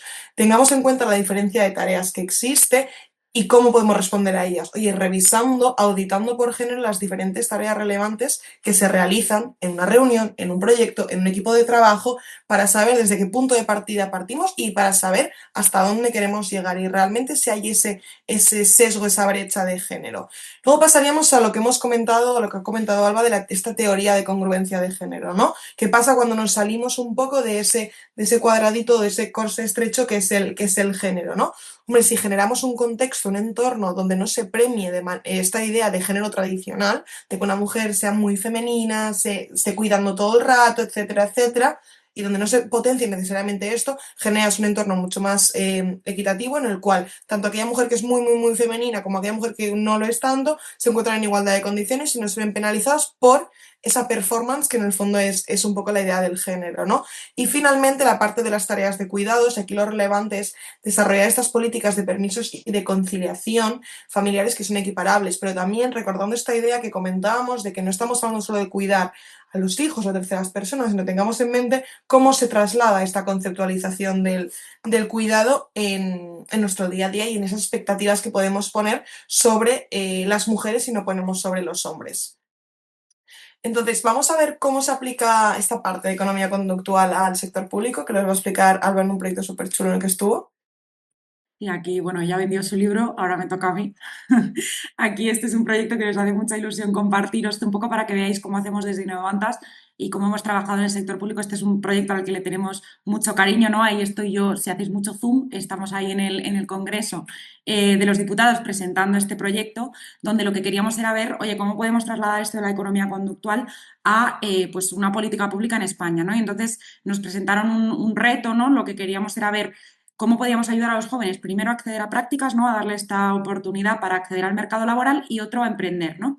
Entonces nos pusimos estas gafitas conductuales que nos comenta Olimpia, ¿no? Lo que queríamos era entender esa forma de actuar que tienen los jóvenes, ¿no? ¿Por qué toman las decisiones que toman y cómo podemos facilitarle la toma de decisiones? Entonces, contaros muy brevemente un poco cómo lo hicimos para que veáis el tipo de que implica, ¿no? Todo esto de la economía conductual, cómo lo llevamos a la realidad.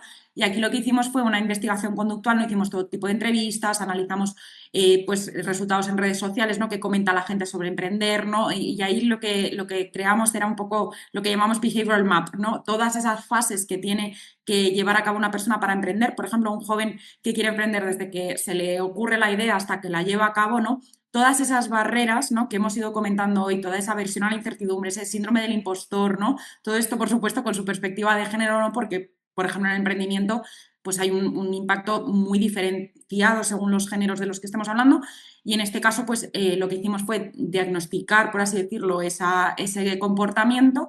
A partir de ahí diseñamos nuestras intervenciones conductuales, ¿no? Como esas soluciones que os hemos estado compartiendo y las llevamos a un testeo cuantitativo, ¿no? Todo esto, la experimentación, ¿no? Es esto un poco para que veáis cómo todo lo que os hemos contado hoy se traduce en un proyecto real y además estuvo fenomenal porque tuvieron todos mucho impacto, ¿no? Y vemos que tienen mucho potencial para generar estos comportamientos objetivos que teníamos, ¿no? Que accedan más a prácticas y que se animen a emprender. Y de hecho, pues estamos esperando a ver si podemos llevarlo a un testeo de campo, ¿no? Y realmente ver cómo estas políticas públicas pueden tener el impacto en ese bienestar, ¿no? Que comentaba también Olimpia al inicio. Entonces, sí que queríamos daros una idea, ¿no? También para que llevemos esto un poco más al día a día y entendamos esa intersección entre economía conductual y políticas públicas. Y aquí os damos un dato, ¿no? Este es un dato reciente de la AIREF, que lo que nos dice es que el 55% de los hogares que son elegibles para el ingreso mínimo vital no lo solicitan y lo mismo con un 72% de los hogares que sí que son elegibles para el complemento de ayuda para la infancia, ¿no? ¿Por qué os doy este dato? Porque a lo mejor tú lo lees sin estas gafas conductuales que ahora sí que tenemos puestas, ¿no? Pues después de todo lo que os hemos contado hoy, tú lees esto y dices, pues a lo mejor no hay necesidad de ingreso mínimo vital, ¿no? O a lo mejor este complemento no es necesario, porque si la gente no postula, pues a lo mejor simplemente lo quito. Bueno, pues cuando ya te pones estas gafas, vas a analizar todo este tipo de medidas, ¿no? Y estas políticas con una visión completamente diferente, ¿no? Porque aquí ves que hay muchos aspectos de psicología, de sociología, de economía, ¿no? Que nos ayudan a entenderlo. Vemos este estigma social, pues es que a lo mejor los hogares que sí que son elegibles sienten este estigma y esto es algo que les frena mucho a la hora de solicitar esta prestación, ¿no? La sobrecarga cognitiva. Esto es algo que además en la administración adolece mucho de esta sobrecarga cognitiva de el papeleo, la burocracia, ¿no? Todo esto al final, bueno, aquí lo dicen en comentario, ¿no? De hecho, que es solicitarlo es muy complejo. Bueno, pues es que eso es un freno, es una fricción, como la llamamos desde economía conductual, que nos está, que lo que nos demuestra no es que no sea necesario ese ingreso mínimo vital, sino que no lo estamos haciendo accesible dentro de las posibilidades, ¿no? Este tipo de reflexiones es el que hacíamos en el proyecto que os contaba anteriormente, ¿no? Y también tenemos esta heurística de anclaje, ¿no? Esa primera información que recibimos sobre el ingreso mínimo vital nos va a cambiar completamente la visión que tenemos y el resto de información que vamos a analizar, ¿no? Entonces, este tipo de factores, ¿no? Entender este tipo de impactos, al final lo que nos va a ayudar es a diseñar políticas mucho más efectivas y mucho más equitativas, ¿no? Siguiendo el flujo que os contaba anteriormente, ¿no? Ese diagnóstico conductual donde nos metemos a entender. Y aquí os traemos unos cuantos ejemplos que estos se han probado, ¿no? Como os comentábamos también en el Reino Unido, tienen un equipo enorme, ¿no? En Nueva Zelanda, en Australia, en Estados Unidos también han trabajado mucho, en Holanda, es que claro, te pones y es que en muchísimos países hay un equipo que se dedica a aplicarse en el sector público la economía conductual.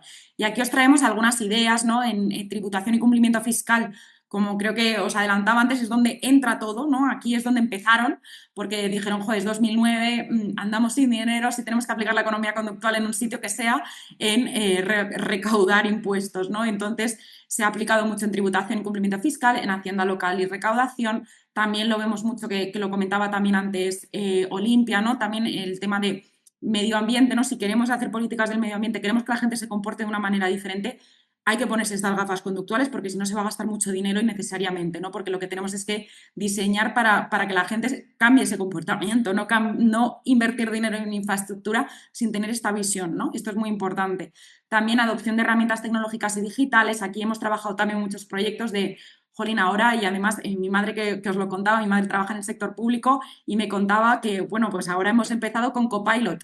Está muy bien, pero cuando tú quieres que haya una adopción, ¿no? Que la gente cambie su comportamiento del día a día, hay que ponerse estas gafitas, hay que tener en cuenta, como bien dice Isabel, la brecha digital, pero aparte también entender, oye, pues que hay gente que exactamente, nosotros tenemos un modelo que se llama Combi, que decimos, vale, está la capacidad, está la oportunidad y está la motivación que nos van a hacer o no tomar una decisión, ¿no? Y llevar a cabo un comportamiento. Pues en este caso, si hablamos únicamente de brecha digital, nos estamos quedando en la capacidad, ¿no? A lo mejor no tener ese conocimiento. Pero es que también hay otras partes, ¿no? Está la oportunidad, el contexto en el que se toma esa decisión, está la motivación, ¿no? Esta gente que a lo mejor dice, yo es que paso. Y es que hasta que no tienes esa visión completa, no puedes desarrollar políticas que realmente acaben con el comportamiento objetivo que quieres, ¿no? Y es que me puedo meter en mil más, ¿no? Porque tenemos también el tema de pensiones y ahorro, que es cómo diseñas los planes de pensiones y cómo, bueno, aquí está el sesgo del presente, ¿no? Que como al final siempre vamos a buscar esa gratificación más inmediata y lo que es para el futuro nos da un poquito más igual, ¿no? Y el diseñar teniendo esto en cuenta, la lucha anticorrupción, aquí además hay un montón de investigación súper interesante sobre cómo crear esos contextos dentro de, pues, en el sector público en particular se ha hecho mucho estudio, ¿no? De cómo generamos esos contextos donde la transparencia y la integridad por defecto estén metidas dentro de la forma en la que actuamos, ¿no? Aquí hay cosas muy, muy interesantes. Lo mismo pues, con la tramitación administrativa que comentábamos antes, ¿no? Con esos procesos más burocráticos, con el diseño de políticas sociales que hablábamos de ingreso mínimo vital, a nivel interno también de comunicación interna y externa. De hecho, Olimpia y yo hemos trabajado también en muchos proyectos con empresas para ayudarles a comunicarse tanto con sus propios empleados como a nivel externo, ¿no? Que aquí hay muchos factores a considerar. Los recursos humanos y la gestión de personal, pues también lo hemos tocado mucho, ¿no? Con el tema de cómo evaluamos diferentes aspectos, pues ya, aparte de con esa capa de la perspectiva de género, también hay muchos otros factores, ¿no? A nivel de comportamiento que podemos tener en cuenta. La salud pública, bueno, os podéis imaginar, de hecho en Irlanda había un task force dedicado únicamente a esta unión de economía conductual y la salud pública cuando pasó el COVID, ¿no? También pensad en, jolín, metimos a todo el mundo en casa y no había ningún economista conductual ayudando a, oye, ¿cómo hacemos que la gente se comporte de la manera que queremos? Pues eso en muchos otros países es algo que tienen muy en cuenta a la hora de hacer cualquier tipo de intervención de este tipo, ¿no? También tenemos la atención a la ciudadanía, urbanismo y obras públicas, ¿no? Que hablábamos también antes de cómo diseñamos esos entornos. Yo, de hecho, estuve trabajando un tiempo en Ferrovial y allí hablamos también de cómo construimos, ¿no? A nivel de construcción, a nivel de carreteras, cómo construimos nuestras infraestructuras, queramos o no, nos afecta muchísimo, ¿no? Y es algo que tenemos que tener en cuenta. Y lo mismo con la participación ciudadana, ¿no? Si queremos que la gente esté más cercana, que la gente participe, pues hay que tenerlo en cuenta a la hora de diseñar estas plataformas de participación. Así que seguro que os he dado muchas ideas, entonces cualquier otra idea y cualquier otro tipo de aspectos, encantadas de que nos cuentes y que veo que estáis pidiendo, entonces aquí os dejaremos de todas formas al final para contaros más. Perdón, Olimpia, que estoy No, muy nada, que habladora va. hoy. Yo encantada de escucharte. Lo que comentaba Yolanda, de tenemos enlaces. Mira, ahora os vamos a dejar tres recursos, pero os podemos pedir más. Luego vamos a tener un formulario en el que si queréis que os pase más información os lo podéis pedir sin ningún tipo de problema. Pero bueno, la idea un poco, los tres referencias o recomendaciones ya para cerrar, ¿no? Y para que veáis realmente cómo se aplica la economía conductual y la perspectiva de género, son estos tres bloques, nuestras publicaciones, porque nos gusta mucho hablar de lo que hacemos desde Neobantas, como habéis visto. Uno es un artículo en el que es coautora Alba, que es un artículo brillante que os lo recomiendo muchísimo, sobre políticas públicas y economía conductual. Se publicó el año pasado, ahí tenéis las referencias, se llama Políticas Públicas y Economía Conductual, de la teoría a la práctica, en la revista Behanomics, Beha de Behavioral y Economics de Economics. Luego nosotros tenemos, ella y yo, Alba y yo, un artículo sobre inteligencia artificial y sesgos de género, en la revista de Insights y Analytics. Si no me equivoco, ahora está cerrado al público, pero dentro de unos meses saldrá, entonces lo podréis leer sin problema. También tiene un tono propositivo porque creemos que es importante hablar con perspectiva positiva cuando hablamos de perspectiva de género, porque si no da la sensación siempre que repetimos cifras de brechas muy grandes, muy terribles y como que no hay ninguna manera de responder a esto, ¿no? Otras herramientas que consideramos relevante es un grupo de investigación sobre inteligencia artificial y feminismo que se llama Feminist AI Research Network, que es súper interesante y es abierto al público y podéis ver todos los informes que ellas generan en este sentido, las implicaciones que tienen de lo que hablan, los casos de uso. Luego, una herramienta de análisis conductual de políticas públicas que sacó hace relativamente poco tiempo la Comisión Nacional de Mercados y Competencia, que es muy interesante, que aplica todas estas enseñanzas de economía conductual dentro de lo que vienen siendo las políticas públicas. Y luego a nivel de manuales y libros, pues ha salido hace nada esta parte de la revista de Fundamentos para la Economía del Comportamiento y Políticas Públicas, donde hay un mogollón de académicos y de personas que se dedican a la economía conductual, a las políticas públicas a nivel español. Es muy interesante. Y luego, para cerrar un poco y repetir a la misma autora, que aparte de Claudia Golding, que os recomendamos leerla, es Iris Bonet, especializada en economía conductual y perspectiva de género. Estos dos libros es What Works, que esto habla del diseño y la importancia para generar un entorno igual, o sea, igualitario en términos de género. Y luego el librito que yo tengo aquí en la, en la aquí en el despacho al lado, el de Make Warfare, hace generar el entorno de trabajo y todo el proceso de aplicar, etcétera, pues justo para, tanto para hombres como para mujeres, ¿no? Entonces, antes de acabar y de daros paso a lo que viene siendo la rondilla de preguntas que tenéis, nos las podéis dejar por el chat e intentamos responderlas, o podéis hacerlas a viva voz.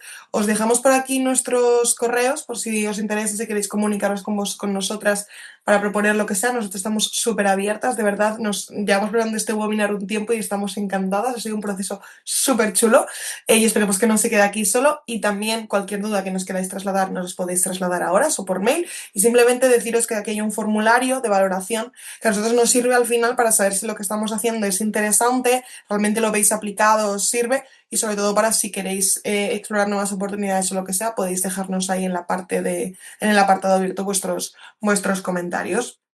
Entonces, por nuestra parte ya estaría. Yo pensaba que nos iba a dar tiempo a dejar 10-15 minutos de preguntas, pero a Alba y a mí nos gusta hablar mucho. Entonces, si tenéis alguna preguntilla, yo creo que podemos verla por aquí en el chat. Vale. Emitir certificado de participación. Esto creo que lo se puede hacer. No te escuchamos, que estás ahí.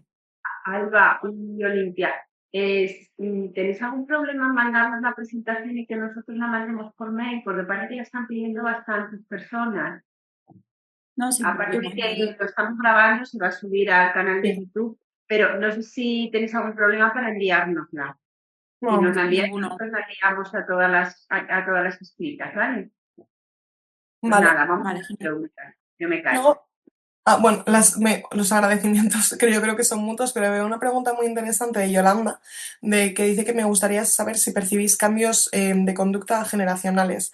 Y eso es un tema súper chulo porque si no hablamos de perspectiva de género y hablamos de toma de decisiones en general, sí que es cierto que lo que intentan hacer los científicos del comportamiento es segmentar a nivel poblacional, es decir, no es lo mismo hacer un experimento ahora que yo que estoy en Barcelona, pero soy de Asturias y me voy a mi pueblo y a ver cómo se toma decisiones con el transporte público allí, que se haga en otro lado del mundo, ¿no? Y a nivel generacional no es lo mismo las decisiones que tomo yo que las que toman mis padres.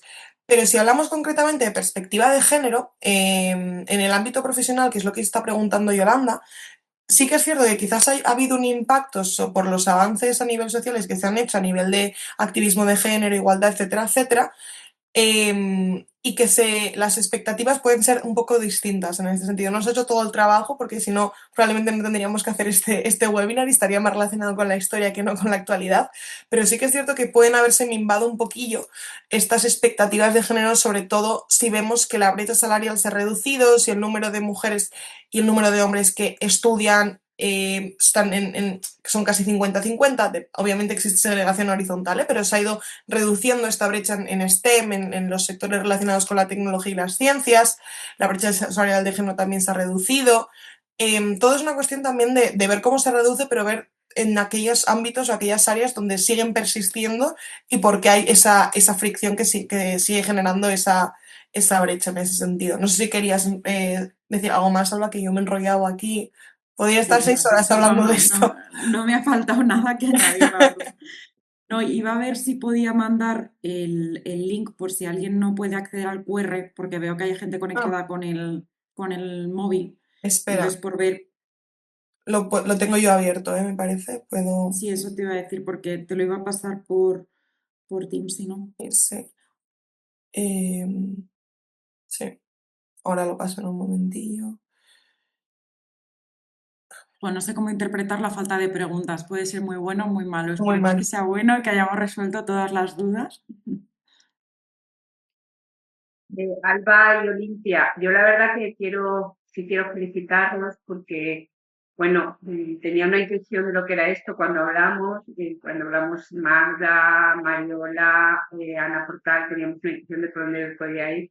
Yo creo que ha sido muy densa de contenido, que eso igual es lo que nos está pasando, que es súper densa. Me ha gustado mucho cómo la habéis expuesto con el experimento, que ha sido como todo muy inductivo, ¿no? Y qué soluciones podemos dar a esto, con lo cual yo creo que nos llevamos muchas cosas para nuestro día a día de intervención en nuestras administraciones públicas, pero es verdad que tiene mucha densidad y vosotros tenéis muchísimo conocimiento. Yo la verdad que quería agradeceros y felicitaros. Y, bueno, no sé, yo para mí, o sea, la pregunta no es una pregunta, ¿no? O sea, a mí lo que habéis planteado me aplica a muchas de las cosas que nos pasan en el día a día en las administraciones públicas. Y pensaba en un proyecto que tiene, que no sé si lo conocéis, que tiene el Ministerio de Innovación e Investigación, que son estudios que hacen personas como vosotras, universidades, que lo que ponéis en pie son evidencias científicas para la toma de decisiones. Entonces, no me acuerdo cómo se llama esa convocatoria, pero existe esa convocatoria. De hecho, estamos ahora en una con la Universidad de Granada, en la que de alguna manera se van a presentar proyectos y lo que se va a buscar es evidencia científica, que creo que es lo que vosotros hacéis muy bien, ¿no?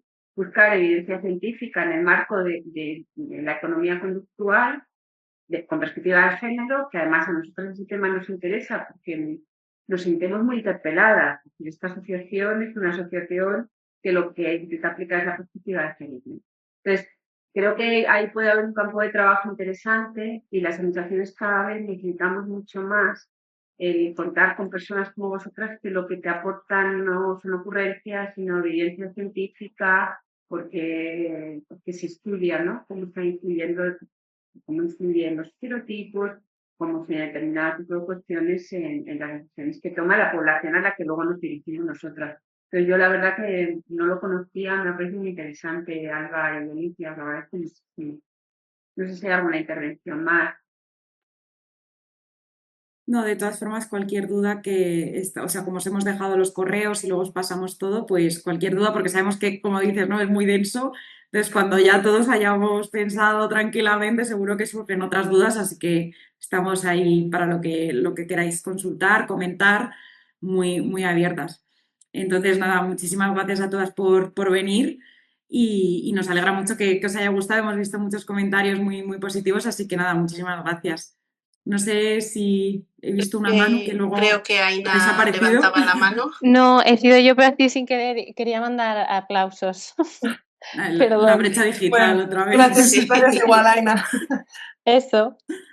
Bueno, yo también deciros que ya la primera vez cuando estábamos, como decía Carmen, preparando el webinar, me fascinasteis de ver dos personas jóvenes hablando de conceptos que están muy arrelados en la asociación y que, bueno, que todas tenemos que poner nuestro granito, ¿no? Para ir luchando contra ellos, y que la verdad que es fascinante, pero que sí que pues denso en el sentido de, bueno, pues el desconocimiento a este tema, ¿no?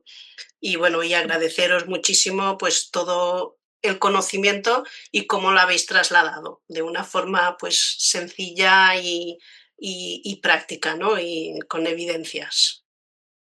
Bueno, los agradecimientos son mutuos por dejarnos el espacio. Os hemos pasado antes el link por si a alguien no le funcionaba el Forms, que lo he pasado, que igual que como hemos dejado de compartir pantalla lo tenéis por ahí, pero bueno, lo vuelvo a pasar por cualquier caso. Y nada, y las que se animen a aplicar la economía conductual con perspectiva de género, ya saben que si queréis podéis acudir a nosotras encantadas, y cualquier referencia o lo que sea que necesitéis en este sentido, contad con nosotras, y ha sido un honor tener el espacio, la hora y media, que también sabemos que 5 a 6 y media todas tenemos cosas en este sentido, y que hacernos el hueco lo agradecemos un montón.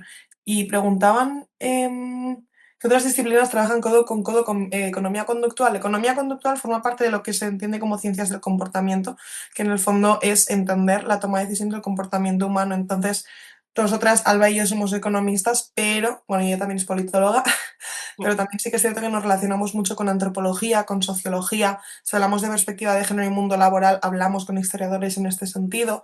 Nos relacionamos con muchas ramas de las ciencias sociales en el fondo, incluso a veces tocamos la parte de humanidades con estadística también, evidentemente. Ahora estamos un poco metidas en temas de inteligencia artificial, entonces estamos ahí codo con codo, casi con ingenieros, que no nos esperábamos esta vuelta, pero al final, en el fondo, es estudiar cómo tomamos las decisiones las personas, y que nada es unifactorial. Sí, justo, Maritrini, es multidisciplinar, y es lo chulo y es la buena idea de entenderlo, ¿no? Toda la parte del contexto, que no viene solo de una rama del conocimiento.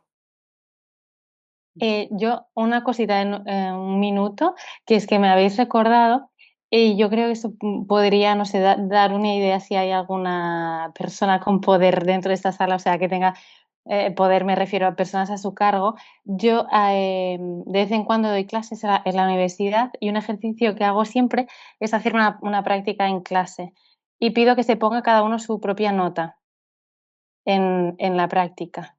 Y resulta que las mujeres resultó que se ponían un 1,3 menos de nota que los hombres, pero que las mujeres tenían un 0,7 de media más que los hombres. O sea que el resultado era mejor para las mujeres y se ponían un 1,3, que me parece brutal, tremendo, menos de nota. Entonces tengo pensado volver a hacer esto y ver qué tal, pero es un mensaje que intento lanzar al principio de curso de de, oye, chicas, el resultado es este, a tener en cuenta para futuras exposiciones, exámenes y básicamente afrontar los estudios, poco la vida en general, ¿no? Y puede ser, me parece, pues un punto de partida para, o sea, yo de hoy me voy con muchísimas ideas pues mucho más completas y mucho mejores, ¿no? Pero como un punto de partida que a veces no le damos comba y no sé si a alguien le puede, pues, para empezar. Justo, y aparte las intervenciones conductuales con perspectiva de género se pueden aplicar mucho a todo el mundo, a toda la parte académica y de la clase en este sentido. Yo he tenido conversaciones con profesoras mías de la Pompeu que me decían, oye, pasa esto, Olimpia, y de hablar de, vale, qué creo, qué creemos en ese sentido que se podemos aplicar, sobre todo por esto que comentaba Zaina, de esta brecha que existe entre la autopercepción de los hombres que tiene, está ligada con la autoestima en el fondo, con la brecha de autoestima entre hombres y mujeres, y cómo evidentemente que no le repercuta de manera negativa a las mujeres, y es que encima son más aplicadas y sacan más nota por lo que estabas comentando en este sentido.